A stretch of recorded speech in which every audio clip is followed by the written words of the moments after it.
Alors, connectez-vous, voilà. On a été coupé, c'est pas de ma faute, hein. Proverbe 15, 33. Maman Christ va nous donner le verset. Et moi, de mon côté, je vais commencer à dévancer, puisque les versets mettent un peu de temps, c'est pas de sa faute. La Bible dit ici quelque chose. La crainte de l'Éternel enseigne la sagesse, mais l'humilité précède la gloire. La crainte de l'Éternel enseigne la sagesse, mais l'humilité précède la gloire. Et donc, bien aimé, aucun enfant de Dieu ne peut dire qu'il n'aspire pas à la gloire de Dieu. C'est pas possible. Aucun enfant de Dieu ne peut dire que tu n'aspires pas à la gloire de Dieu. Même si tu es le plus humble au monde, même si tu es la plus humble au monde, tu aspires à la gloire de Dieu. La gloire de Dieu, c'est le bien-être, le bienfait que l'Église peut nous apporter.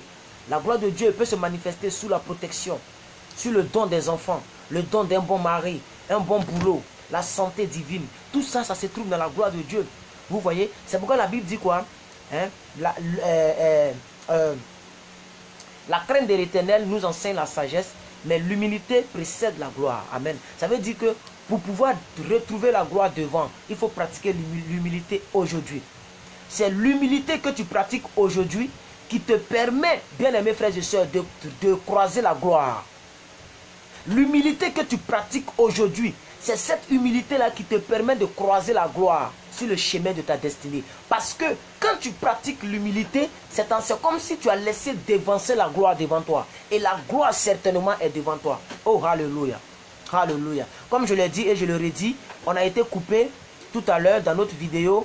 On était en plein direct et la vidéo s'est arrêtée toute seule. Donc toutes les personnes sont restées en cours de route. Donc si vous pouvez repartager, on va réinviter vos amis pour que les personnes viennent nous prendre en cours. Ça allait nous faire du bien. Mais on ne va plus vraiment trop perdre le temps parce que nous sommes à 18h17. Il faut que nous puissions avancer. Alors, c'est pourquoi la Bible dit dans Deutéronome, Maman Christ n'a toujours pas encore donné, peut-être que c'est un peu lent encore. Deutéronome 15, verset 33. Je l'ai lu tout à l'heure, je vais le redire. C'est notre verset d'introduction. Avant de pouvoir parler, être humble vis-à-vis de Dieu. La Bible dit, la crainte de l'Éternel nous enseigne la sagesse. Mais l'humilité précède la gloire. Le mot précéder, ça veut dire venir avant. Vous comprenez? Ça veut dire quoi? L'humilité est devant et nous on est derrière. Donc quand on dit l'humilité précède la gloire, ça veut dire la gloire nous attend devant. Merci monsieur Philippe Babo d'avoir partagé. Merci beaucoup. Merci beaucoup. Est-ce que vous comprenez?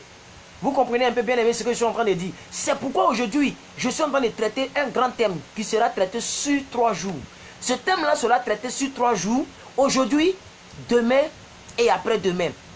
Alléluia. Aujourd'hui mardi, demain mercredi, après-demain jeudi. Nous allons traiter sur ces 3 jours le même thème. Le grand thème, c'est les 3 catégories de l'humilité. Les 3 catégories de l'humilité. Alléluia. Ça veut dire les 3 grands domaines. Les 3 grands domaines dans lesquels un enfant de Dieu doit manifester l'humilité. Un enfant de Dieu, c'est quelqu'un qui est humble. Quelqu'un qui craint Dieu. Quelqu'un qui sait parler à quelqu'un. Ce n'est pas parce que je prêche ici avec on dit plus que vainqueur. Que lorsque je te prends en une bosse, je vais t'insulter. Je vais te parler comme je veux. Si je le faisais, il y a des gens qui n'allaient plus. Peut-être venir regarder. Ou il y a des gens qui allaient peut-être aller dire, il est très humble. Et c'est normal. Alléluia. Donc l'humilité vis-à-vis de Dieu, l'humilité vis-à-vis de soi-même et l'humilité vis-à-vis des autres. C'est comme ça la vie. La vie, on met Dieu en première position. Et on met l'accent sur nous-mêmes et on met l'accent sur les autres. Comme on le dit dans notre jargon, mais quand le tonnerre gronde, mais chacun attrape sa tête. Donc bien aimé, n'attendons pas que Dieu descende du ciel pour attraper ta tête. Je ne sais pas si vous comprenez. Donc l'évangile, ce n'est pas de pouvoir s'oublier. C'est-à-dire, tu t'oublies même. Non, non, non, l'évangile, ce n'est pas comme ça. L'évangile, ce n'est pas comme ça. La charité bien ordonnée commence par soi-même. Alléluia. C'est pourquoi j'ai classé les grands groupes comme ça. L'humilité vis-à-vis de Dieu.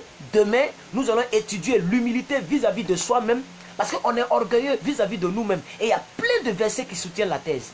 Et après demain, nous allons traiter l'humilité vis-à-vis des autres. Mais l'humilité ou l'orgueil qui est beaucoup perçu, c'est l'orgueil vis-à-vis des autres ou l'humilité vis-à-vis des autres. Parce que c'est l'autre qui te voit et qui peut dire tu es humble ou bien tu es orgueilleux ou tu es orgueilleuse. Alléluia. C'est pourquoi aujourd'hui, je voudrais préluder mes propos avec ce verset-là, qui est clair. Proverbe 15, verset 33. La crainte de l'Éternel, bien aimé, c'est le début, l'enseignement de toute sagesse. Mais l'humilité précède la gloire. Alléluia. Donc, bien aimés frères et sœurs, on va prendre Jacques chapitre 4, verset 6. Jacques chapitre 4, verset 6. La Bible dit ceci et je lis. La Bible dit ceci et je lis. Il accorde au contraire une grâce excellente. C'est pourquoi l'Écriture dit, Dieu résiste aux orgueilleux, mais il fait grâce aux hommes. Le verset nous dit au début que Dieu accorde une grâce excellente à ses enfants. Et après on nous dit quoi? C'est pourquoi l'Écriture dit que Dieu résiste aux orgueilleux, mais il fait grâce aux humbles. Si tu veux avoir la grâce de Dieu, tu as besoin d'être beaucoup plus humble vis-à-vis de Dieu. Parce que sans Dieu, tu n'es rien. Sans Dieu, tu ne peux rien accomplir sur cette terre. Alléluia. Alors, je vais demander à tout un chacun, après avoir fini de préluder ma vidéo, est-ce que vous m'entendez bien? Est-ce que le ventilateur ne vous gêne pas trop? Est-ce que l'image est bonne? Est-ce qu'on peut commencer maintenant à prêcher sur l'humilité vis-à-vis de Dieu? Est-ce qu'on peut? Est-ce que vous êtes là? Est-ce que ça va bien chez vous? Vous êtes bien installé? Est-ce que vous êtes bien installé? Alors ici, nous disons merci à maman Mireille Bayeto. Maman, essayez d'inviter beaucoup de personnes, s'il vous plaît. À maman Chris Manim, maman Lala, voilà, Lala. Maman Jocelyn Molia, monsieur Ferdinand, voilà. Monsieur Philippe Gbagbo, monsieur Bobby Nicholson. Bon, voilà, donc, etc., etc. Alors, si vous me recevez, comme de coutume, voilà Lala qui vient de le dire. Lala qui vient de le dire. 565, si vous me recevez, vous me mettez 565 et on va courir maintenant parce qu'on n'a pas le temps. Le temps court avec nous. Le temps court avec nous. Donc on doit courir avec le temps. Alléluia, gloire à Dieu. Alléluia, gloire à Dieu. Waouh. Ces temps-ci, il y a beaucoup de personnes qui ne nous suivent pas parce que les personnes sont très occupées. J'ai au moins 30 personnes qui m'ont écrit pour me dire que elles ne peuvent pas nous suivre. Voilà, donc je ne sais pas pourquoi, mais ce mois de mai là, les gens sont très occupés. Alors merci à toutes les personnes qui mettent 565. Merci de votre présence. Alléluia. Merci de votre présence. Et vraiment que la gloire revienne au Seigneur Jésus-Christ. Amen. Amen. Amen. Deutéronome 8, 17 à 18. Deutéronome chapitre 8, 17 à 18. On va enseigner vraiment simplement possible pour que tout le monde puisse comprendre, bien aimé. Voici notre verset d'introductif concernant notre sujet d'aujourd'hui. Deutéronome. Qu'est-ce que j'ai dit? Vous pouvez me donner le verset? Deutéronome 8, 17 à 18, c'est ça. Alléluia. Maman Constantine, God bless you. Invitez vos amis. Vous voyez, il y a un bouton en bas, ils ont mis partager. Vous cliquez dans le bouton et vous allez voir, ils ont mis inviter. Vous cliquez dans inviter et vous invitez seulement vos amis. Sur 10 amis, peut-être une seule personne va répondre à l'invitation. Et ça va lui faire du bien aussi. Très important. Maman Madel Jolie. Soyez bénis. Arlette, Madame Arlette Demanou. Soyez bénis. Merci Maman Constantine d'avoir partagé la vidéo. Merci Maman Ngouman de votre partage. Deutéronome 8. Deutéronome 8. Oui, j'ai vu Maman Constantine, j'ai vu votre partage. Elle dit j'ai partagé. C'est vrai, vous avez partagé. Facebook me signale tout ici. Hein. Je sais qui partage et je sais qui ne partage pas. Deutéronome chapitre 8, verset 17 à 18. I want to read the word of God. Yeah. Garde de dire en ton cœur, ma force et ma puissance, la puissance de mes mains m'ont acquis ces richesses. J'aimerais m'arrêter là. Voici ce que la Bible est en train de dire. Ça veut dire, même si tu as des milliards en euros, en livres, en dollars, en francs CFA, etc. La Bible dit, il ne faut jamais dire que c'est ma puissance, c'est ma force qui m'a donné ces richesses. Continuons. Souviens-toi de l'Éternel ton Dieu, car c'est lui qui te donne la force pour les acquérir. Quand tu as une bénédiction, merci maman Christ pour le verset. C'est maintenant que je reçois le verset. Quand tu as une bénédiction, quand tu as une faveur, quand tu as une grâce, quand tu as une richesse, la Bible dit, garde-toi. Ça veut dire qu'il faut te garder. La Bible te met en garde de ne pas toi-même dire que c'est toi qui l'as reçu. Mais il faut te souvenir de Dieu parce que c'est Dieu qui t'a donné la force de les avoir. Puisque il y a des gens qui sont intelligents plus que toi, mais qui sont dans les lits des hôpitaux, qui ne peuvent pas avoir ce que tu as eu. Il y a des gens qui sont plus diplômés que toi, mais ces personnes ne peuvent même pas marcher pour aller aux toilettes. Mais toi, tu arrives à faire tout ce que tu veux. Si aujourd'hui, par la grâce de Dieu, tu as eu ton argent, tu as eu une certaine bénédiction, la Bible dit, garde-toi de dire que c'est ma force qui me les a donnés. Garde-toi de le dire. Je vais relire la version de Maman Christ. Je vais relire la version de Maman Christ pour qu'on soit en accord ce soir. Je vais relire la version de Maman Christ pour qu'on soit en accord ce soir. Bien-aimés frères et sœurs, garde-toi de dire en ton cœur. Ça veut dire que tu n'as même pas besoin d'ouvrir les yeux. Parce que nous sommes en train de traiter l'humilité vis-à-vis de Dieu. Et c'est ça qui est beaucoup fragile. Pourquoi? Parce que devant l'homme, tu peux faire semblant. Devant les hommes, tu peux faire semblant. Devant ton mari, tu peux faire semblant. Devant ton pasteur, tu peux faire semblant. Devant vous, quelqu'un peut faire semblant. Mais devant Dieu, il n'y a pas de semblant. Parce que depuis ton cœur, il sait quel genre d'homme et quel genre de femme tu es. Donc, bien aimé, tu ne peux pas ouvrir la bouche et manifester l'orgueil vis-à-vis de Dieu. Parce que Dieu regarde d'abord au cœur avant de regarder au geste. C'est pourquoi il a dit, c'est de l'abondance du cœur, mais que la bouche parle. Ça veut dire, avant de dire quelque chose, tu l'as pensé dans ton cœur. Ne te trompe pas et ne cherche pas à tromper Dieu. Tu peux tromper tout le monde, ne cherche pas à tromper Dieu. C'est pourquoi le verset met l'accent sur le cœur. Sinon, je pense très bien, l'écrivain de ce livre qui s'appelle Moïse, si vous ne le savez pas, je vous informe, c'est Moïse qui a écrit Genèse, Deutéronome, Nombre, tout ça.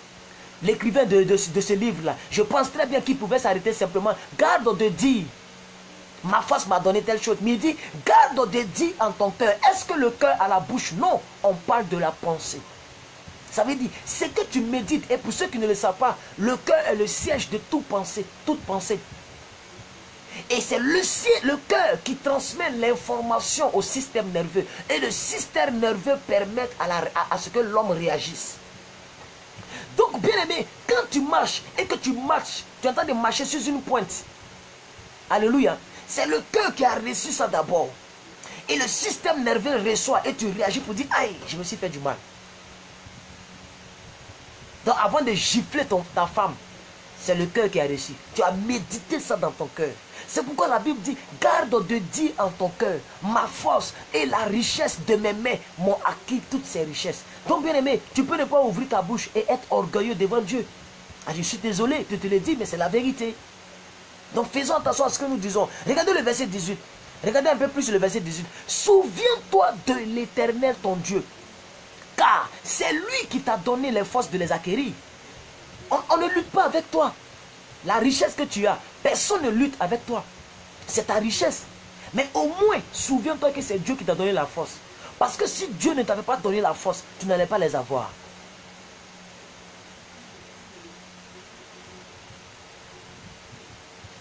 Alléluia. Est-ce que vous comprenez un peu ce que je suis en train de dire? Est-ce que vous avez compris cette partie, bien aimé? Je n'ai rien inventé. On a simplement parlé avec Moïse. Et le prophète Moïse nous a déjà dit dans ce verset de quoi il s'agit. Quand une personne se croit supérieure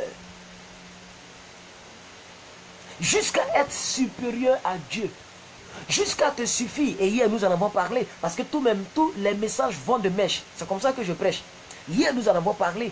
Quand tu penses que tu n'as pas besoin de Dieu et que tu es suffisant, que tu te suffis à toi-même, tu es orgueilleux devant Dieu.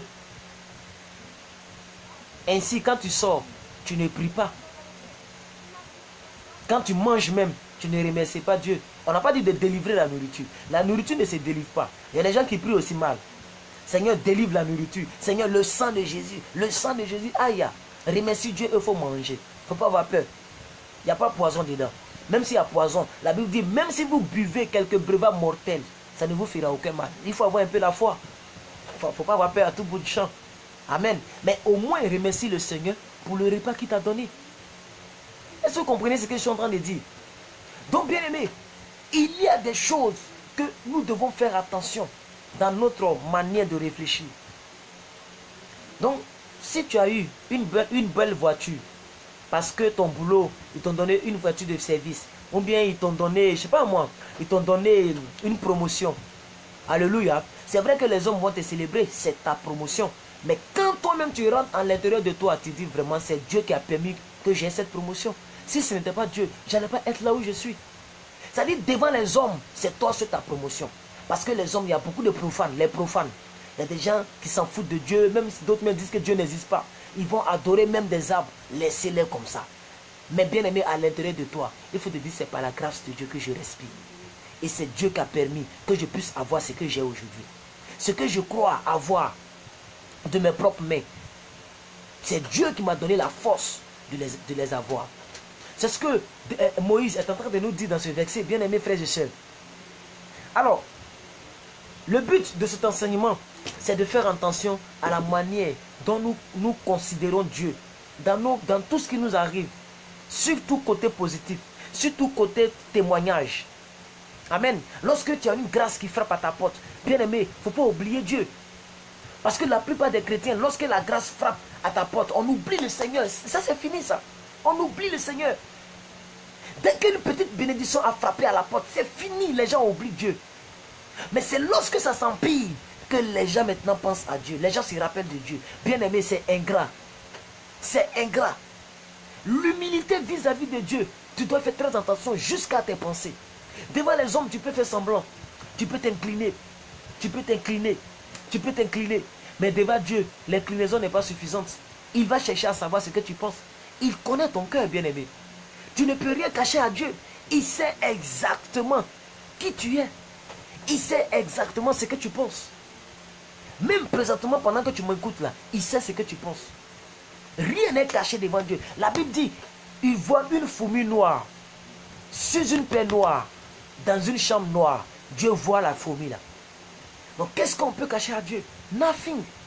Rien, bien-aimé. Prenons un autre verset, bien-aimé. Michée 6, verset 8. Michée. Prenons Michée, s'il vous plaît. Mais vous n'êtes toujours pas nombreux, hein? Invitez vos amis, s'il vous plaît. Hein? Invitez vos amis. Partagez la vidéo. Ceux qui n'ont pas partagé, partagez. On n'est pas encore arrivé loin dans l'exhortation. Par contre, le temps, il court avec nous. Nous sommes à 21 minutes. Prenons Michée. Michée 6, verset 8. Vous allez voir quelque chose. Je vais vous montrer quelque chose dans les Écritures. Je vais vous montrer quelque chose dans les Écritures, s'il vous plaît. Michée 6, verset 8. Regardez ici. Regardez ici. On t'a fait connaître aux hommes ce qui est bien. On t'a fait connaître aux hommes ce qui est bien.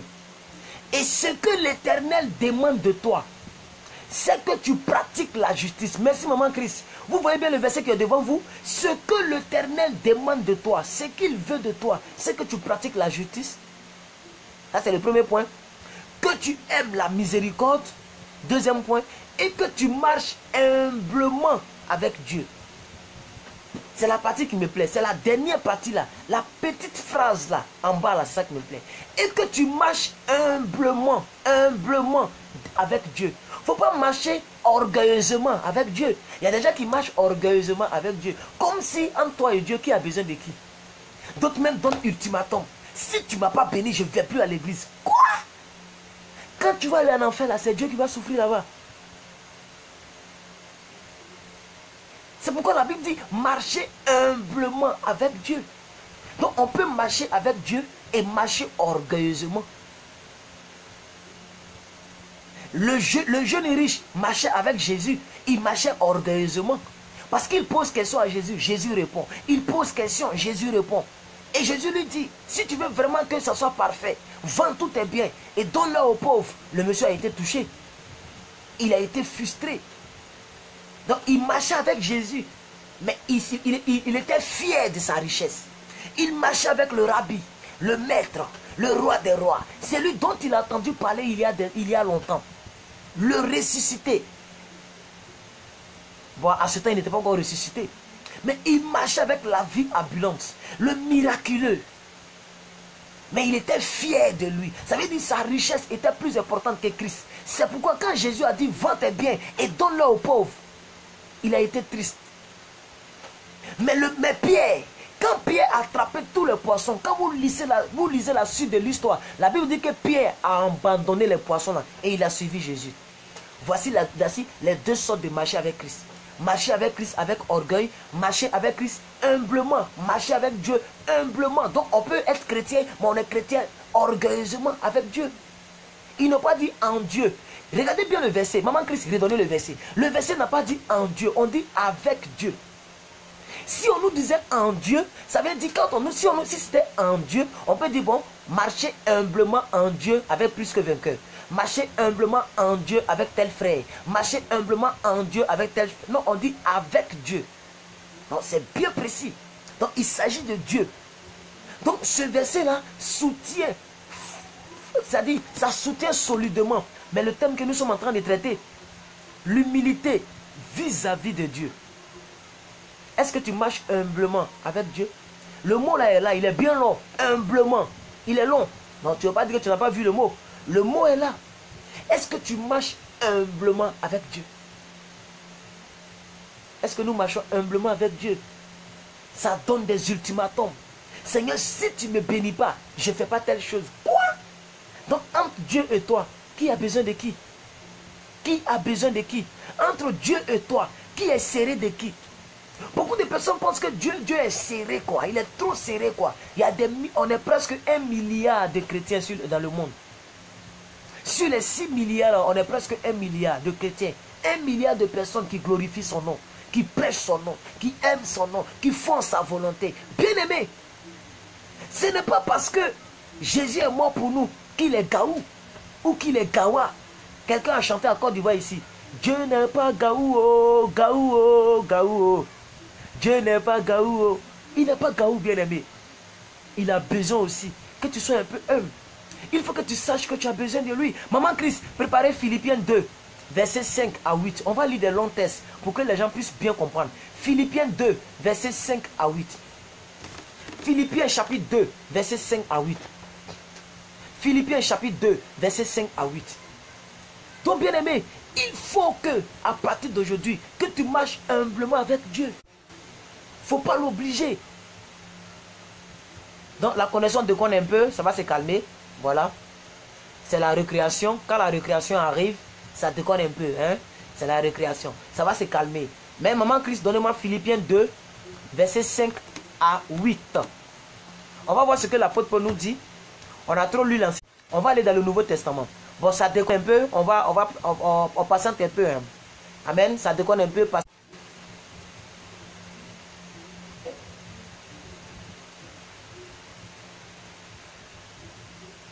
On va patienter un peu s'il vous plaît. Ça va se stabiliser. Si vous avez perdu la vidéo, je suis désolé. Vous pouvez revenir. Vous pouvez revenir. Philippiens 2, 5 à 8. Donc on va attendre un peu. Si vous voyez que vous m'entendez bien, que la vidéo est propre, faites-moi 5 sur 5 s'il vous plaît.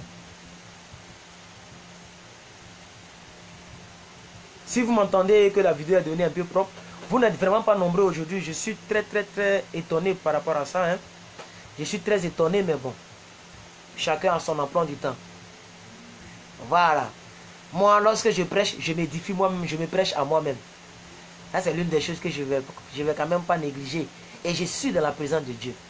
Je pouvais être dehors. Un malheur peut m'arriver. Là, je suis dans la présence de Dieu. Je suis en sécurité. Les anges environnent la maison. Parce que je suis en train de faire le meeting de Dieu. Meeting de Dieu. Parce que imaginez-vous, si l'humilité prend possession de ta vie, tu seras différente. Et c'est la gloire de Dieu qui sera encore grande. C'est le nom de Dieu qui sera magnifié. Parce qu'ils vont dire, quoi? Cette fille-là, c'est elle qui parle comme ça. Le jeune homme-là, c'est lui qui a changé comme ça. Qu'est-ce qui s'est passé? L'humilité a pris la place. Amen. Voilà, donc comme on me met 5 sur 5, et Maman Christ a donné le verset, je pense qu'on va évoluer. Mais s'il vous plaît, invitez vos amis. J'insiste là-dessus. Amen. On n'est vraiment pas nombreux aujourd'hui. S'il vous plaît, invitez vos amis pour que les autres puissent participer. Je vous en prie. Je vous en prie, s'il vous plaît. Ayez les mêmes sentiments qui étaient en Jésus-Christ, lequel existait en forme de Dieu. Mais il n'a point regardé comme une proie à arracher, égale à Dieu. Ça veut dire, Jésus là, il existait en forme de Dieu. Il était Dieu, mais dans la chair. Mais il ne s'est pas regardé une personne égale à Dieu. Verset 7.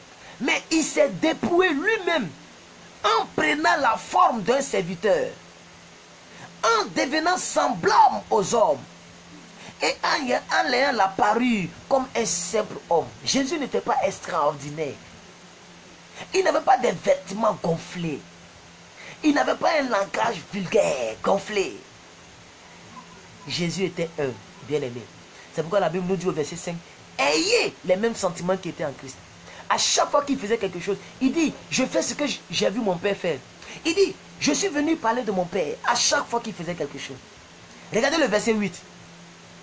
Il s'est humilié lui-même, se rendant obéissant jusqu'à la mort, même jusqu'à la mort de la croix.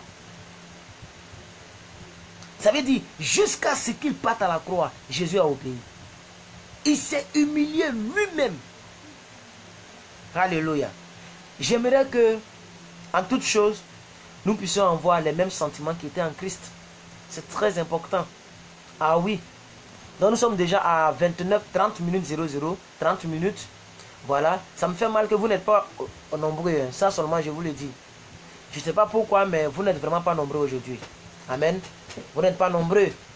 Tous ceux qui vont regarder en rediffusion, je vous demande de partager la vidéo. Tous ceux qui vont regarder sur YouTube aussi, je vous demande de partager la vidéo aussi. Voilà. Et à vous qui me regardez présentement, je vous redemande de partager la vidéo. Si vous avez un groupe chrétien, partagez la vidéo. Parce que le nombre là, le nombre n'est pas bon. Hein? Le nombre là n'est pas vraiment bon. Hein? Voilà. Entre 20, 16 personnes, ça c'est pas bon. C'est pas un nombre des plus que vainqueurs ça. Alors, merci à Maman Justine, merci à Maman Chris Manim, merci à toutes les personnes qui ont partagé. Je vois ça ici. Que Dieu vous bénisse. Que sa grâce soit sur votre vie. Alléluia. On continue. Donc, bien aimé, vous avez lu un peu.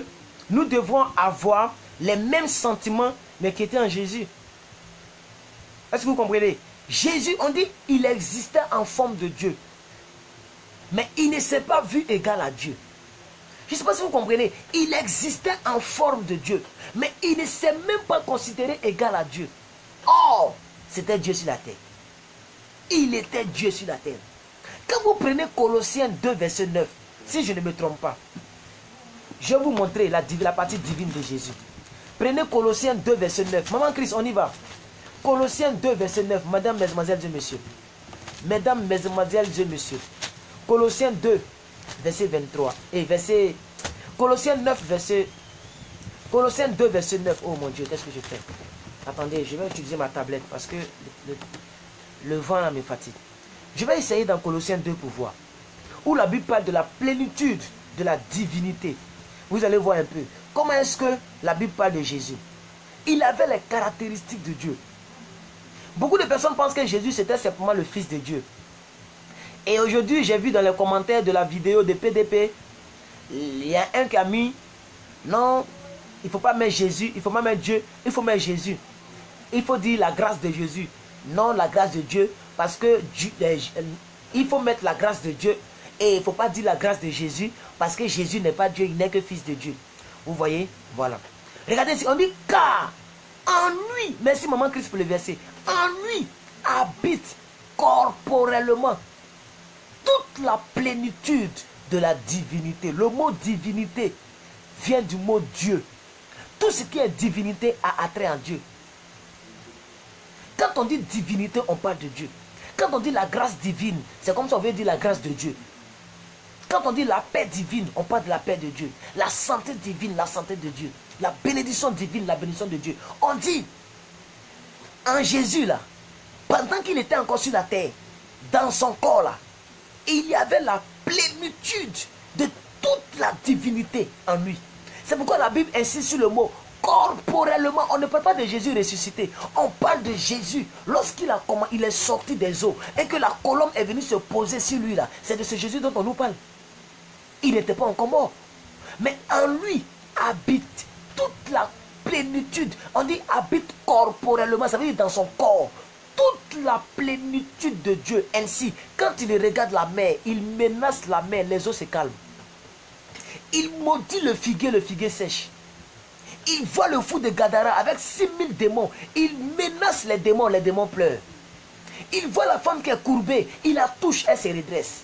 Même intentionnellement, une dame touche sa pente. Quand vous prenez Marc chapitre 5, une dame touche sa pente. La dame la couleur du sang pendant 12 années de suite. Elle dit, si j'ai pu toucher son habit, il ne savait pas. Mais comme il avait en lui la plénitude de la divinité, la dame le touche et la dame est guérie. Et on a plein de témoignages comme ça. Plein de témoignages. Plein de témoignages qui prouvent la divinité. Comment quelqu'un peut marcher sur l'eau? Bien aimé, si vous êtes ici, c'est que vous croyez en Dieu. Non, non, non, non, non. Si tu crois en la Bible, c'est que tu crois que Jésus a marché sur l'eau. Vous pensez que n'importe qui peut marcher sur l'eau. Ce monsieur-là, il était Dieu. Mais ayant le corps de l'homme. Pourquoi? Parce qu'il ne s'agissait pas de venir sauver les animaux, ni de sauver les arbres, ni de sauver les vers de terre, ni de sauver les oiseaux. Il s'agissait de sauver Dieu.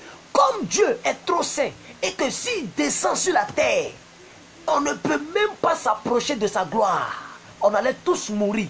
C'est pourquoi Dieu s'est fait homme et il est venu sur la terre. Sinon, ce n'est pas Dieu à part et puis son fils à part. Mais cette parole-là, est-ce que tu peux croire en ça? Est-ce que tu peux croire en ça? Beaucoup de personnes classifient Jésus. Vous classez Jésus dans le domaine de fils de Marie.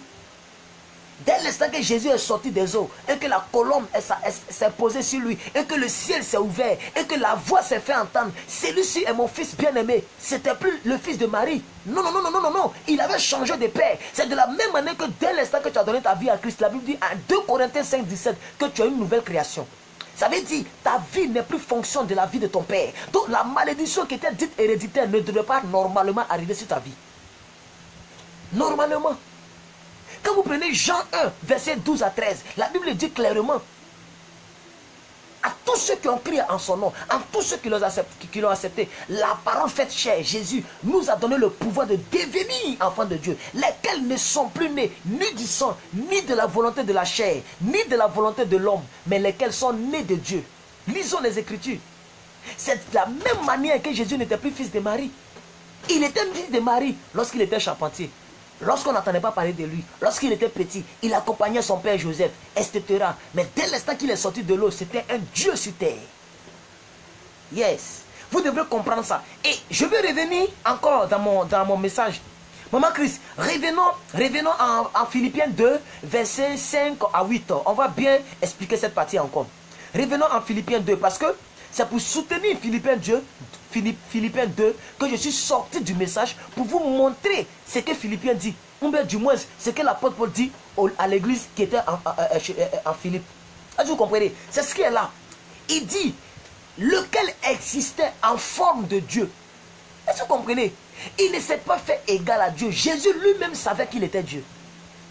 C'est pas comme s'il ne savait pas, comme un petit prophète qui est choisi par Dieu et tout le monde l'insulte. On dit non, tu opères par Belzébul, tu fais les miracles par le démon Belzébul. Et puis tout le monde l'insulte. Non, lui-même il savait qui il était. C'est pourquoi il peut regarder les pharisiens, il peut regarder les profanes et il leur dit, détruisez le temple, je le construirai en 3 jours. De quoi il parlait? Il parlait de lui. Tuez-moi, je ressusciterai. Je suis la résurrection. Oh, alléluia. Ah, rakata. Et c'est ce Dieu-là qui a été humble vis-à-vis de lui-même vis-à-vis de Dieu le Père. Donc je voudrais bien vous expliquer cette partie-là, afin que nous puissions progresser. Si Jésus, qui était Dieu sur la terre, qui avait toute la plénitude de la divinité en lui, était homme, à plus forte raison nous. À plus forte raison nous, bien-aimés, vis-à-vis de Dieu. Est-ce que nous sommes hommes vis-à-vis de Dieu? Voici là où je vais en venir, bien-aimé. Sans Dieu, tu ne peux rien faire. Toi-même, tu le sais. Si tu le sais, mais il faut vivre. Il faut marcher ainsi. En tout cas, moi, en ce qui me concerne, sans Dieu, je ne suis rien. Ah oui, hein. Si Dieu descendait tout à l'heure dans ma chambre pour me dire, mon fils, je t'ai renié. Mais bien-aimé, qu'est-ce que je vais chercher sur la terre? Je serai comme un survivant. Je ne serai pas un vivant, je serai un survivant. Quelqu'un qui survit. Juste pour ne pas mourir, je n'aurai pas de valeur. Je n'aurai... Mais si ce n'est pas Dieu là, est-ce que tu allais me connaître? Si ce n'est pas Dieu, est-ce que là où je suis là, j'allais être? Moi-même, je sais que c'est Dieu qui me met là où je suis. Je sais.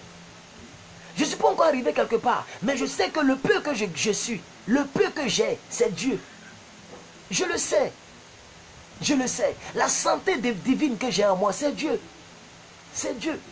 Comment depuis plus de 26 ans, quelqu'un ne tombe pas malade? Depuis plus de... Quand je compte, ça fait 26 ans. 26 ans. Vous pouvez vous imaginer quelqu'un qui ne dort pas assez. Quelqu'un qui est toujours en train de travailler, toujours en train de marcher dans la bigan, toujours en train de se chercher, mais qui ne tombe pas malade. Bien aimé, je reconnais que c'est Dieu. Moi-même, je le sais. Je n'ai pas de boîte en pharmacie. Et je sais que lorsque j'ai mal à la tête, je compte sur Dieu. Je sais que lorsque j'aurai une petite intestin de maladie, Dieu va m'en délivrer. Parce qu'il a dit, en 2 Pierre 2, verset 24, il a dit. Alors, allons-y un peu, on va essayer de visiter Joseph. Allons-y voir Joseph pour voir ce que la Bible dit de Joseph. Genèse. Allons-y voir Genèse. Allons-y voir Genèse. Invitez vos amis, hein, voilà, hein, 25, 26, 27, c'est pas toujours bon, hein, invitez vos amis. Genèse 18, verset 27, Maman Christ. Genèse 18, verset 27, Maman Christ. Genèse 18, verset 27. Genèse 18, verset 27. Il s'agit ici de l'histoire d'Abraham. L'histoire d'Abraham. Abraham a fait beaucoup d'espoir. Abraham a été appelé le père de la foi. Et Abraham était quelqu'un de respecté et de respectable. Parce que il était un grand homme. Et depuis Sodome et Gomorrhe, tout ça, les gens ont su que Abraham était quelqu'un choisi de Dieu. Et on va voir la réponse d'Abraham dans ce verset-là. Genèse 18, verset 27. Abraham reprit et dit, voici, j'ai osé parler au Seigneur, moi qui suis poudre et cendre. Moi qui suis que poudre. Et regardez le que, j'avais oublié le que. Je reprends la lecture. Abraham reprit et dit, voici, j'ai osé. Ça veut dire même pour parler à Dieu, regardez comment il parle. Le fait qu'il parle à Dieu là, il dit j'ai osé parler. Ça veut dire que le fait même de parler à Dieu là, c'est déjà un miracle à ses yeux. J'ai osé parler au Seigneur. Moi, qui ne suis que poudre et poussière. Regardez comment il se qualifie. Mais quand c'est nous, et que tu me connais, moi tu me connais, tu vaux même pas mon talon. Quand tu me regardes, mon orteil a plus de valeur que toi. Regardez-moi ça, regardez-moi lui là. Oh, tu es poudre et tu es cendre. Est-ce que tu peux parler comme ça à Dieu? Il ne parlait pas à un homme. Hein? Regardez le verset précédent, verset 26. On dit, et l'Éternel dit, si je trouve dans Sodome 5 personnes justes au milieu de la ville, je pardonnerai à toute la ville à cause d'eux. C'est à la suite que Abraham dit. C'est pourquoi la Bible dit, Abraham reprit et dit, voici, j'ai osé parler au Seigneur, moi qui ne suis que poudre et cendre. Donc ici, là, Abraham, ce n'était pas une discussion avec un homme, il parlait avec Dieu. Il parlait avec Dieu. Est-ce que vous voyez un peu? Il parlait avec Dieu. Parce que quand vous prenez le verset 23, la Bible dit, Abraham s'approcha et dit, Seigneur, feras-tu aussi périr le juste avec le méchant? Puisqu'il s'agissait de sauver son neveu Lot. Pour ceux qui ne connaissent pas l'histoire, Lot était quelqu'un qui faisait palabre avec lui lorsque les deux devenaient des hommes influents. Parce qu'ils avaient beaucoup de troupeaux, beaucoup de serviteurs. Et donc Abraham a appelé son neveu Lot pour lui dire, Lot, voici le pays, il est grand. Si tu vas à gauche, j'irai à droite. Si tu vas à droite, j'irai à gauche. Mais il faut qu'on se sépare. Et c'est ainsi qu'ils se sont séparés. Donc, des années plus tard, il s'est avéré que Sodome et Gomorrhe est un pays de dépravation la plus totale, un pays d'abomination la plus extrême, où le père peut sortir avec sa fille, où la mère peut sortir avec son enfant, où l'homme peut sortir avec l'homme, la femme peut sortir avec la femme. Tellement que le péché était au comble, Dieu décida de détruire Sodome et Gomorrhe. Donc c'est à la suite de cette histoire-là que Abraham s'est approché vers Dieu pour demander à Dieu, mais est-ce que tu peux faire périr le juste avec le méchant? Et c'est la suite ainsi que lorsque Dieu a fini de parler, que Abraham a repris pour dire, oh, j'ai osé parler au Seigneur. Moi qui ne suis que poudre et cendre, j'ai osé parler au Seigneur. Bien-aimé, aussi simple que ça soit, soyons humbles vis-à-vis de Dieu. Même quand tu adresses une prière à Dieu, il faut que Dieu lui-même sente que tu as besoin de lui par l'humilité. Ne prie pas par orgueil. On prie par orgueil souvent. C'est-à-dire, on prie, s'il ne m'a pas exaucé, c'est son nom qui est gâté. Si tous les hommes de Dieu prient comme ça, hein, Seigneur, je m'avais fait le programme d'évangélisation. Si tu les as bénis, tu ne les as pas délivrés, c'est ton nom qui sera gâté. C'est quel genre de prière ça là? C'est une prière orgueilleuse. Et beaucoup d'hommes de Dieu prient comme ça. Pensant qu'en priant comme ça, ça va effrayer Dieu, quoi. Et puis il va guérir les malades. C'est ton nom qui sera gâté. Ah, et toi-même le canal là, ton nom n'est pas gâté aussi. Toi, par qui il va passer pour guérir là, ton nom n'est pas gâté. Si tout ce Dieu me oint et que je guéris les gens dans tout Abidjan là, est-ce que les journaux ne vont pas parler de moi? Est-ce que la télévision ne va pas s'intéresser à moi? Est-ce que les médias ne vont pas me chercher partout? Donc quand Dieu fait les miracles là, qui est vu? La Bible dit que Jésus rentrait en Jérusalem. Il a pris l'âne. Et quand l'âne rentrait dans Jérusalem là, qu'est-ce qui s'est passé? Les femmes ont enlevé les pagnes et ils ont mis ça à terre. Ça, c'est un signe de noblesse. C'est depuis ce temps qu'on dit l'âne est l'animal le plus... l'animal. C'est-à-dire, avant, l'âne représentait la Mercedes. La limousine d'avant. Mais quand Jésus passait sur les pagnes, là, qui marchait sur les pagnes? Est-ce que c'était Jésus? Jésus n'était même pas en contact avec les pagnes. C'est l'âne qui marchait sur les pagnes. Donc c'est l'âne qui était honoré sans le savoir. Oh, alléluia. C'est ainsi que quand Dieu compte sur toi et que Dieu est béni au travers de toi, c'est toi qui es béni. Donc n'envions pas les hommes de Dieu qui mangent aujourd'hui. Parce que, bien aimé, quand les gens s'aiment, mais les gens s'aiment pour Dieu, mais les gens s'aiment à l'homme de Dieu. Et ce n'est pas de sa faute. Ce n'est pas de sa faute. Donc, bien aimé, quand un homme de Dieu réussit dans le ministère, il a son habit, il a sa voiture, bien aimé, bénis le Seigneur pour sa vie.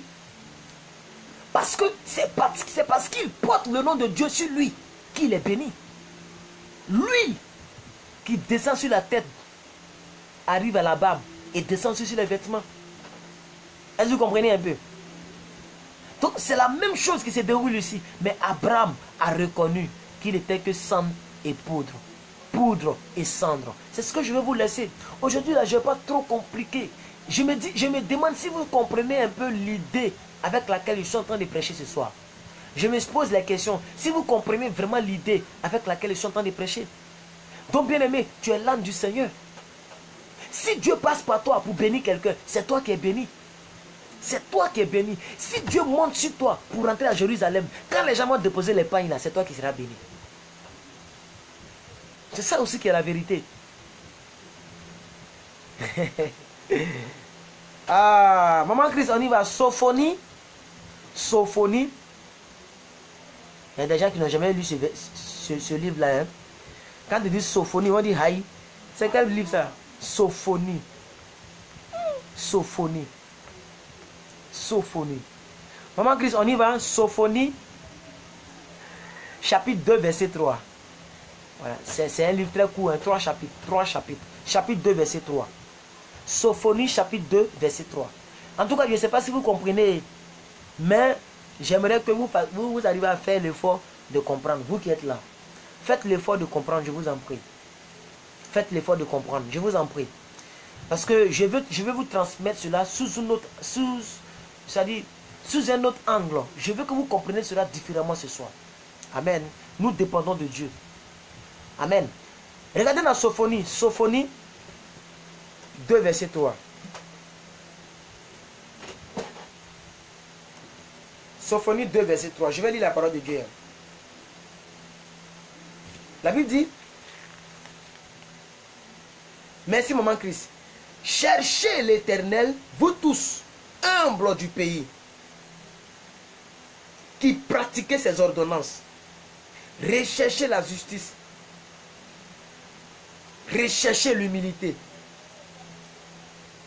Peut-être que vous serez épargnés au jour de la colère de l'Éternel. Donc ici, il y a une chose qui m'intéresse. Amen. Quand tu cherches l'Éternel, tu cherches l'humilité. C'est ce que la Bible veut nous dire ici. C'est clair.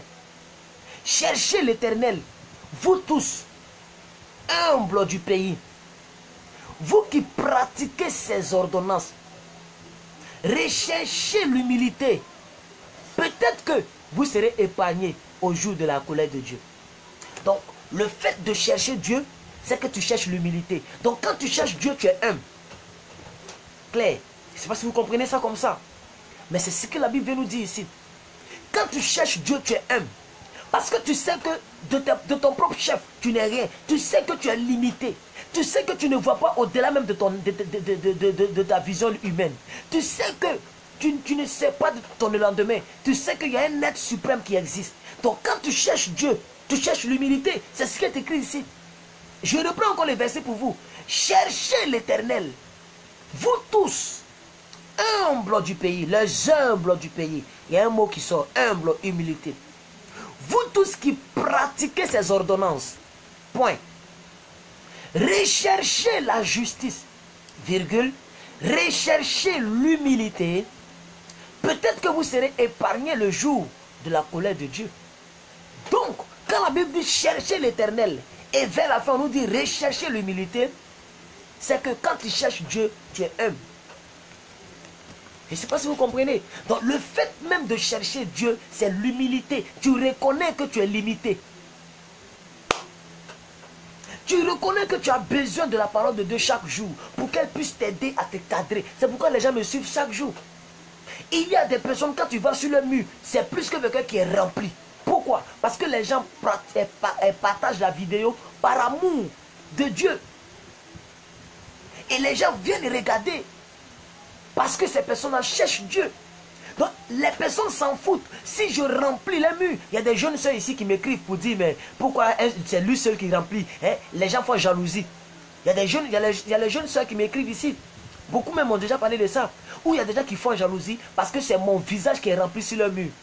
Puisque par jour, en moyenne, je peux avoir 2 vidéos par jour. C'est pourquoi sur ma page, mes vidéos n'ont pas assez de vues. Parce que pendant que j'ai fait la vidéo, quelques heures après, je fais une vidéo. Je vais faire toute la vidéo tout à l'heure. On va finir. D'ici 4 h du matin, il y aura encore une autre vidéo. Après 18 h, il y aura encore une autre vidéo. Donc ça fait que les vidéos n'ont pas assez de vues. Parce qu'à chaque fois, les vidéos pleuvent. Donc toutes les personnes qui partagent les vidéos, à chaque fois, il y a beaucoup de vidéos sur le mur. Mais bien aimé, ce qui est important, c'est que tu viens chercher Dieu ici. Et de toutes les façons, la seule chose qui ne passera pas, c'est la parole de Dieu. Les présidents vont passer. Les Donald Trump avec la limousine, tout le luxe du monde, il a l'avion, le jet privé le plus luxueux au monde. Il a tout ce qu'il a, il va passer. Ah, lui-même il le sait. C'est pourquoi dans sa campagne, il a impliqué Dieu. Maintenant, s'il a fait ça par ironie, juste pour que les chrétiens le votent, je ne sais pas. Ce que j'ai vu, il avait une Bible en main. Au moins, il reconnaît que le nom de Dieu peut lui donner les élections. Même si c'est un franc-maçon, il reconnaît au moins que Dieu là, il est plus puissant. Bien-aimés, soyons humbles et cherchons l'Éternel. Quand nous cherchons l'Éternel, nous cherchons l'humilité. Et nous sommes humbles. Parce qu'il y a beaucoup de personnes qui s'en foutent de Dieu. Hein? Ah oui, beaucoup s'en foutent de Dieu. Bien aimé, un jour j'ai oublié de prier. J'ai mis dans ma bouche. Je suis allé rendre. J'ai jeté ça dans la poubelle. J'ai pris l'eau et rincé ma bouche. Je suis revenu m'asseoir. Il n'y a pas longtemps, avant-hier. Tellement que j'étais fatigué. Quand j'ai fini de prêcher, je me suis lavé rapidement. Je voulais manger pour vite dormir. À cause des PDP, j'ai enlevé la nourriture. J'ai mis dans la poubelle. Dans le sachet noir qui était là. Et je suis revenu pour prendre de l'eau, mettre dans ma bouche, rincer ma bouche, m'asseoir pour rendre grâce à Dieu avant de manger. Parce que nourriture, il y a des gens qui n'en trouvent pas. Aujourd'hui, il y a une maman de cinquantaine qui demandait l'argent. Je marchais dans la rue, je l'ai vue.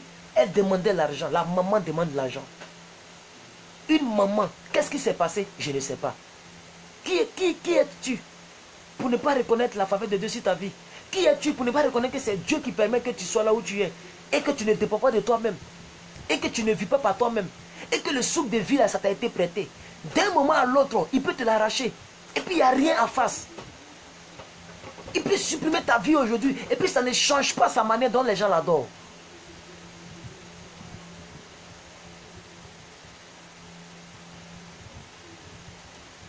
On va prendre Psaume 18. Psaume 18, verset 27. On tend vers la fin parce que le temps court avec nous, il est déjà 53 minutes. Psaume 18, verset 27. Psaume 18, verset 27. David va nous dire quelque chose. Son Excellence, le roi David, il va nous dire quelque chose. Et nous allons terminer. Psaume 18, verset 27. Psaume 18, verset 27. Psaume 18, verset 27.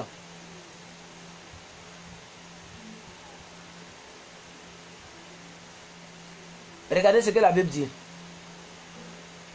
Dans d'autres versions, c'est le verset 28. Hein? Le livre des Psaumes, c'est le seul livre qui est décalé. Hein? C'est décalé dans d'autres versions. Dans d'autres versions, c'est le verset 28. Dans ma version, c'est le verset 27. La Bible dit, tu sauves le peuple qui s'humilie. Clair. Le tu est en majuscule, on parle de Dieu. Dieu sauve le peuple qui s'humilie. Il ne sauve pas n'importe qui. Il sauve le peuple qui s'humilie. Et il abaisse les regards hautains. Ça veut dire les regards orgueilleux. Il sauve le peuple qui est humble. Mais il abaisse celui qui est orgueilleux. Les regards hautains. Voici ce que David dit. Et c'est vrai. Alléluia. C'est vrai. C'est pourquoi il a sauvé le neveu d'Abraham, Lot.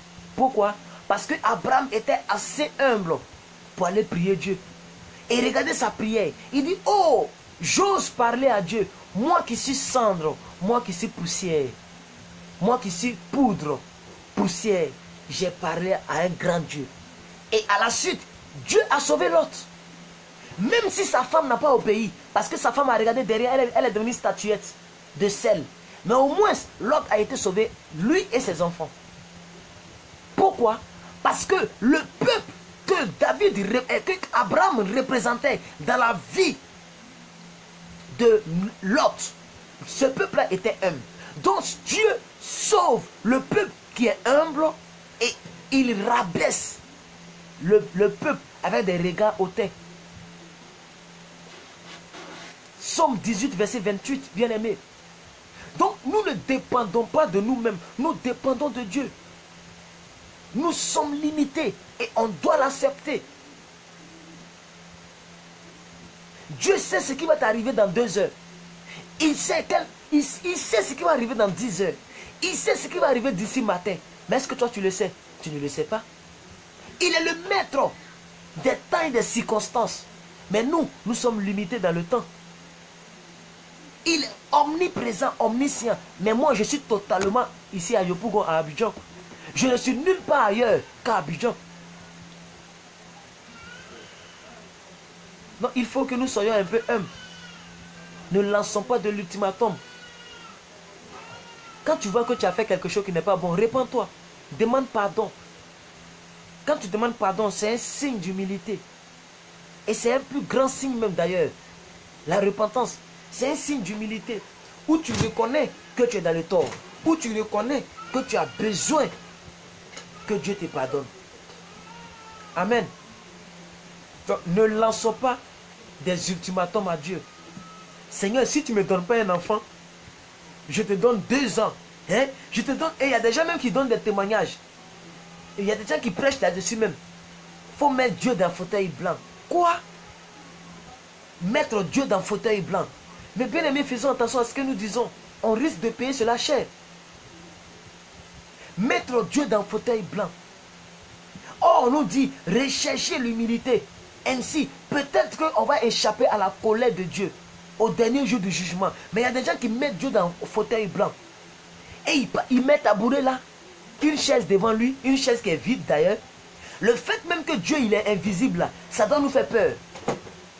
Dans le sens de l'humilité, bien sûr.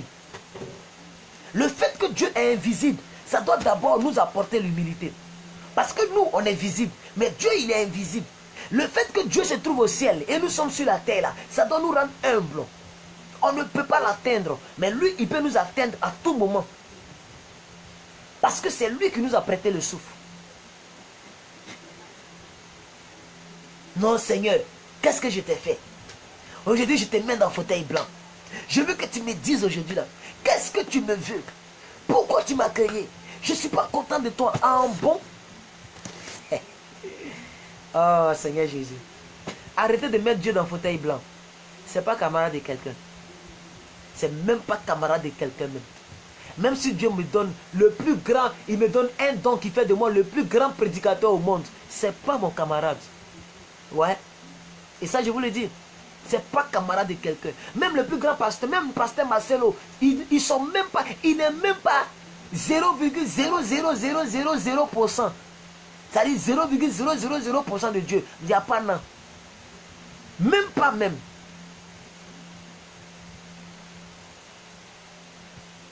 Donc soyons humbles. Amen. On va encore lire. J'ai envie de voir ce que David dit encore. Psaume 138. Psaume 138, verset 6. Je vais voir ce que David dit ici encore. David. La Bible dit, l'Éternel est élevé. C'est de ça que je parlais. Il est élevé au ciel. Mais il voit seulement que le humble. Maman Christ, est-ce que vous pouvez donner le verset? Psaume 138, verset 6. L'Éternel, il est en haut là-bas. Il ne voit pas n'importe qui. Il s'oppose au contraire aux orgueilleux. C'est pourquoi le Proverbe a dit tout à l'heure que Dieu résiste aux orgueilleux. Ça veut dire qu'il devient ton ennemi. Il devient une porte fermée à ta destinée. Il ne veut même pas que tu évolues. Il t'arrête dans ta course quand tu es orgueilleux. C'est pourquoi la Bible dit qu'il résiste aux orgueilleux. Il constitue une barrière. Maintenant, laisse-moi te dire, si Dieu décide d'être une barrière dans ta vie, tu penses que tu as une chance? Tu penses que tu as une chance de t'en sortir dans cette vie? Dieu lui-même, ce n'est pas fait de Satan, ce n'est pas fait de mari de nuit, ce n'est pas fait de sorcier, ce n'est pas fait de marabout, mais Dieu lui-même résiste à ta destinée. Mais tu es foutu. Or, il y a une seule chose qui fait de toi, qui fait que Dieu résiste à toi, c'est l'orgueil. Le contraire de l'humilité. C'est pourquoi il faut être humble, parce qu'on n'a pas le choix. C'est lui qui nous a créés. C'est lui qui nous maîtrise. On n'a pas le choix. Regardez ton téléphone. Si tu ne l'as pas chargé, il n'est pas chargé.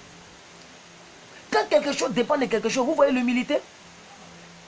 Le ventilateur est là. Tant que je n'ai pas éteint, ça va souffler. Même si le moteur est chaud, ça va souffler.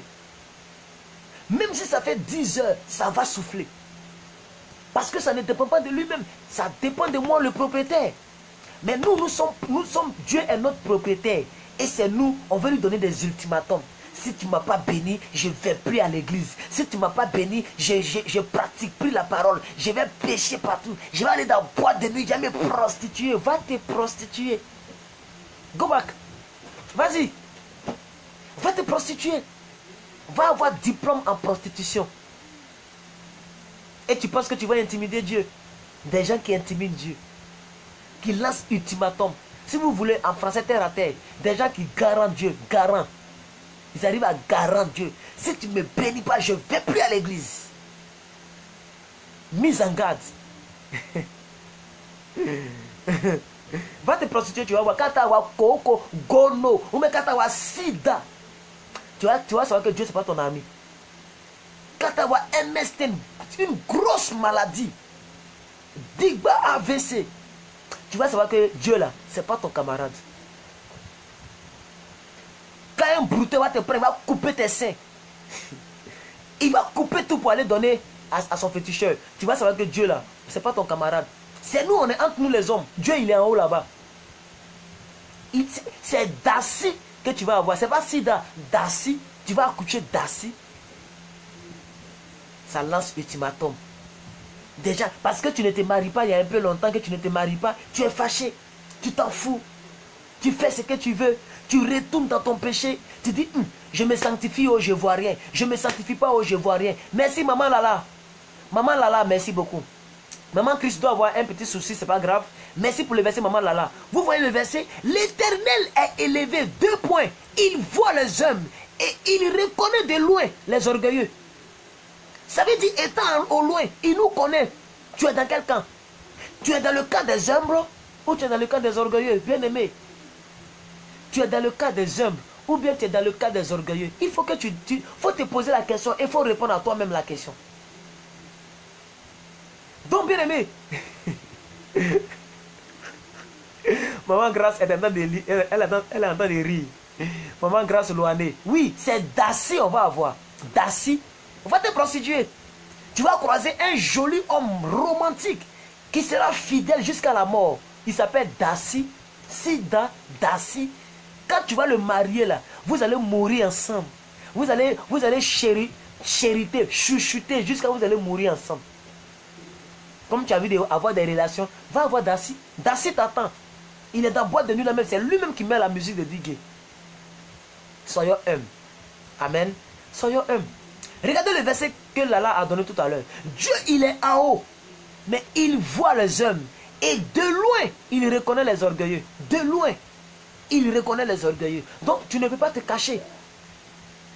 Demain, on va parler des orgueilleux vis-à-vis de toi et vis-à-vis des hommes. Mais aujourd'hui, là, c'est les orgueilleux, les humbles vis-à-vis de Dieu, l'humilité vis-à-vis de Dieu. Tu ne peux pas te cacher de lui. Si tu veux, il faut essayer, c'est 0. Oui, maman Christ, c'est pas grave. Maman Christ, c'est pas grave. Elle dit ça bug chez elle. C'est pas grave, maman Christ, c'est pas grave. C'est ce que j'ai même dit. J'ai dit que vous avez peut-être un petit souci. C'est pas grave, c'est la connexion. C'est la connexion de votre côté, c'est pas grave. Est-ce que vous comprenez, bien aimé? Est-ce que vous comprenez? Amen. Il faut que ça soit clair. On va répartir on va voir ce que son fils dit. On va voir ce que le fils de Salomon, de Samuel, de David, le fils de David, Salomon. On va voir ce qu'il dit concernant l'orgueil. Parce que lui, c'est un grand. C'est lui qui a écrit Proverbe. Mais allons-y dans 2 Samuel. 2 Samuel 22. 2 Samuel 22. Verset 28. Il y a des gens qui disent qu'il est amour. Mais oui, c'est parce qu'il nous aime qu'il ne veut pas que nous soyons humbles. Nous soyons orgueilleux. Voilà, c'est parce qu'il nous aime qu'il ne veut pas que nous soyons orgueilleux. Donc quand on dit Dieu est amour, là, il n'est pas gaou. Hein? Ah oui. Et c'est parce qu'il est amour qu'il est très jaloux. C'est aussi biblique. Hein? Donc ne restons pas dans ce cadre-là pour nous permettre certaines choses. Non, non, non, non, non. Il est amour, mais il est celui aussi qui frappe. Il est celui qui est capable d'envoyer l'ange de la mort pour tuer tous les premiers-nés en Égypte. Ça veut dire, tu es de la famille de Pharaon. Tu n'es pas de la famille de Pharaon. Si l'ange de la mort vient, que devant votre linteau, il n'y a pas le sang de l'agneau, tu meurs. C'est le même Dieu d'amour là qui fait ça. Il n'a pas changé. Hein? C'est le même Dieu là qui fait ça. Donc ne pensez pas que comme il est amour, donc allez, il est amour, oh, il nous aime trop, il est fan de nous, donc on peut faire ce qu'on veut. Ne faisons pas ça. Lisons 2 Samuel 22, verset 28.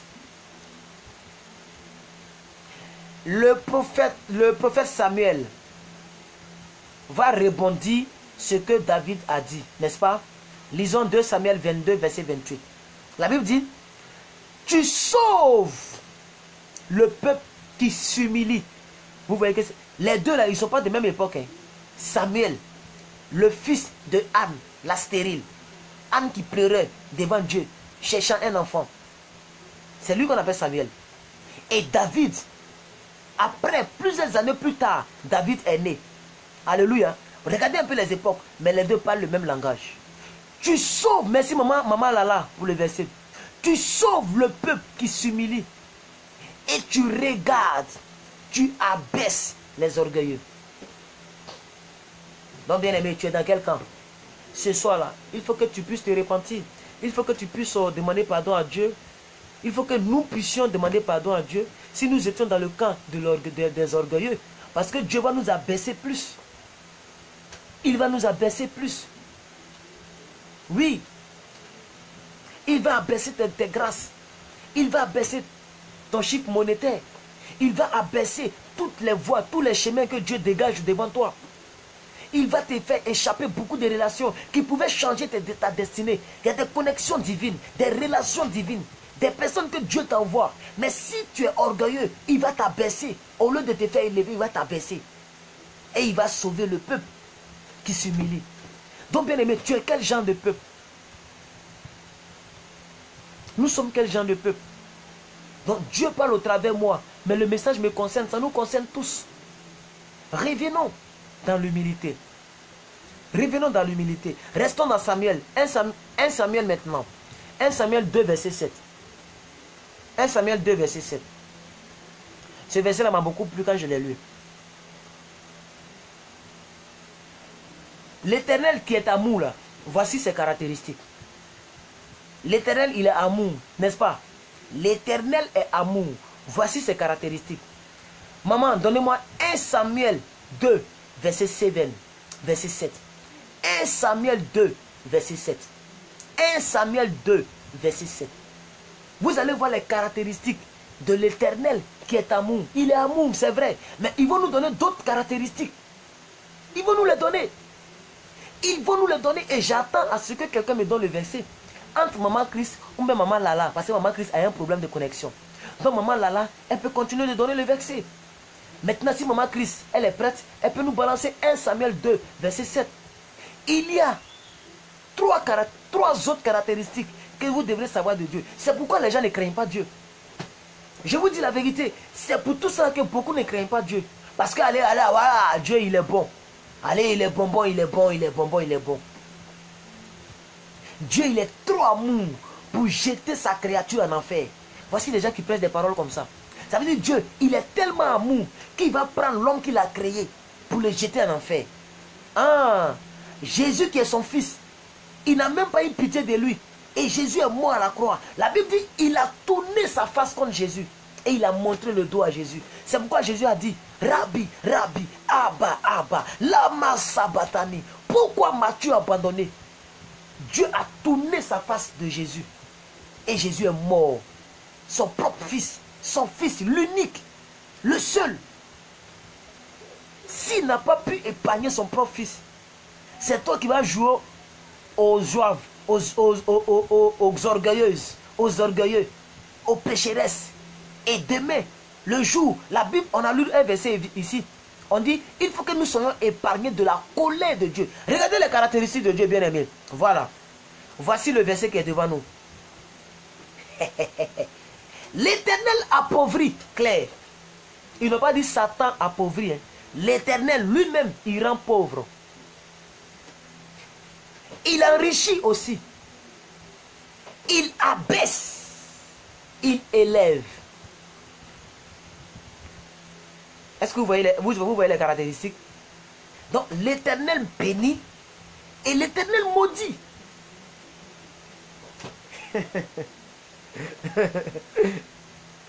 Il peut te rendre riche. Il peut te rendre pauvre. Ça veut dire, de ta richesse, il te fait descendre à la pauvreté. C'est ça on dit, il abaisse. Il peut t'abaisser. Et il peut t'élever. Tout dépend de l'humilité ou de l'orgueil que tu lui manifestes. C'est de ça qu'il s'agit. Donc ne voyons pas l'Éternel comme un Dieu bonbon. Un Dieu bonbon. Il est tellement bon, il marche comme mouton. Si on tape ici, il tourne ici. On envoie ici, il tourne ici. On envoie ici, il tourne ici. Oh mon Dieu! On peut lui faire tchen, il va sourire un peu. Eh mon Dieu! Oh, faut rire un peu. Eh mon Dieu!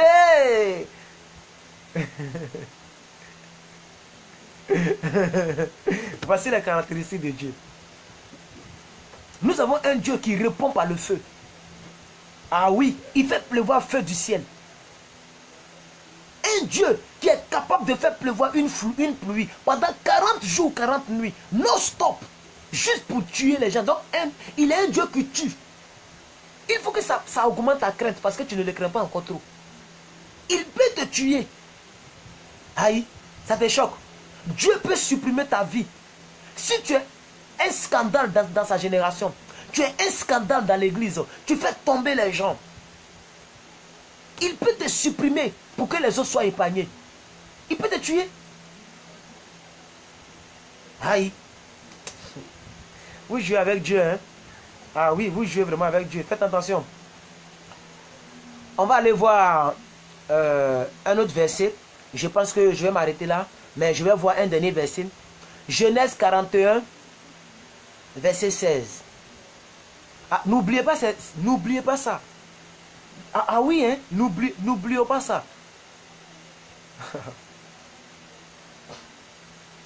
N'oublions pas ça, hein?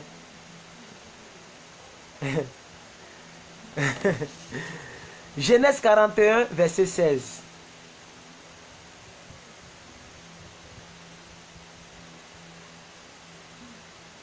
On va voir un peu. Il s'agit de l'histoire de Joseph. Voilà. Et Joseph a été humble. Lorsque les gens cherchaient, le roi cherchait quelqu'un pour pouvoir interpréter son songe. Voilà. Il cherchait quelqu'un qui était capable d'interpréter le songe. Amen. Et ils ont envoyé Joseph. On dit c'est un homme qui a le don d'interprétation. Et Joseph est venu. Quand Joseph est venu, regardez la réponse de Joseph. Joseph répondit à Pharaon en disant, il n'était pas en face de plus que vainqueur. Il n'était pas en face de Dieu. Il n'était pas en face d'un pasteur. Il était en face de Pharaon. Un païen. Un mauvais gars. Mais regardez ce qu'il dit. Il dit, Pharaon, ce n'est pas moi. Oh. C'est Dieu qui va donner la réponse favorable à vous, à Pharaon. Ce n'est pas moi, Joseph. C'est Dieu qui donnera une réponse favorable à Pharaon. Or, c'est lui, Joseph, qui avait le don. Mais Joseph reconnaît que c'est Dieu qui lui a donné le don. Voici un peu pourquoi je suis en train de traiter le thème. Soyons humbles vis-à-vis de Dieu. Parce que tout ce que nous avons, c'est Dieu qui nous donne cela. Il n'y a rien qu'un enfant de Dieu puisse posséder qui ne puisse pas recevoir de Dieu. Il n'y a rien. Tout ce que tu possèdes, ça vient de Dieu. Tout ce que tu as, ça vient de Dieu. C'est Dieu qui t'a donné tout ce que tu as. Que tu aies des dons, oh, que tu sois béni, oh, que tu aies telle ou telle chose, oh, c'est Dieu qui t'a donné ça. Ça ne vient pas de toi, bien-aimé.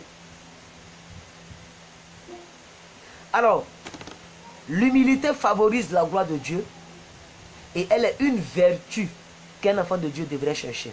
Je reprends. L'humilité favorise la gloire de Dieu et elle est une vertu qu'un enfant de Dieu devrait rechercher.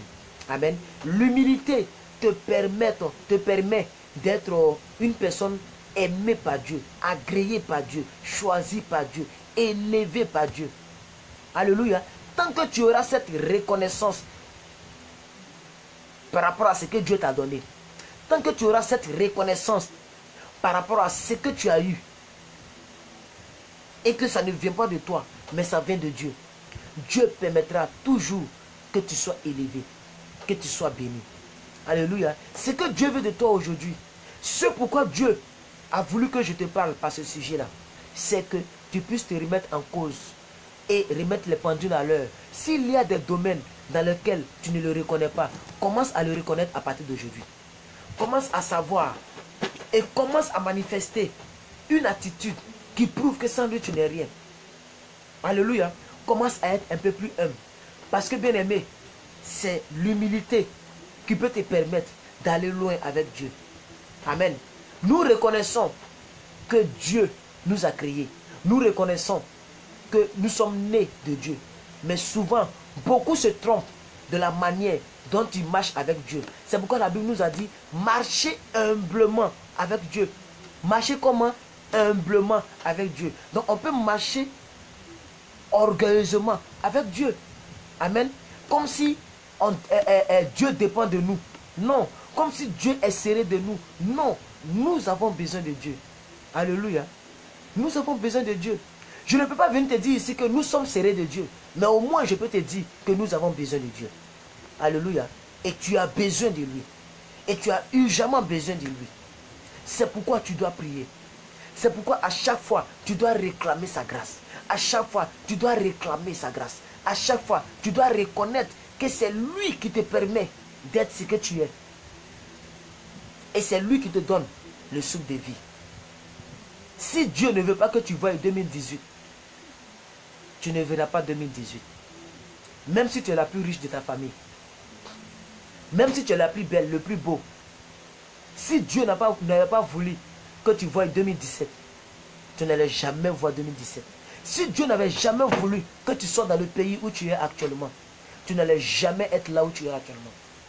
Si Dieu n'avait pas voulu que tu voies ce jour-là, tu n'allais jamais le voir. Alors soyons un peu humbles les uns les autres. Et surtout soyons humbles envers Dieu. Car c'est l'Éternel des armées qui a pris la résolution de te bénir. C'est pourquoi tu es béni. C'est l'Éternel des armées qui a pris la résolution, la résolution de t'élever. C'est pourquoi tu es élevé. Si tu es élevé, c'est grâce à Dieu. La grâce, par définition, c'est un don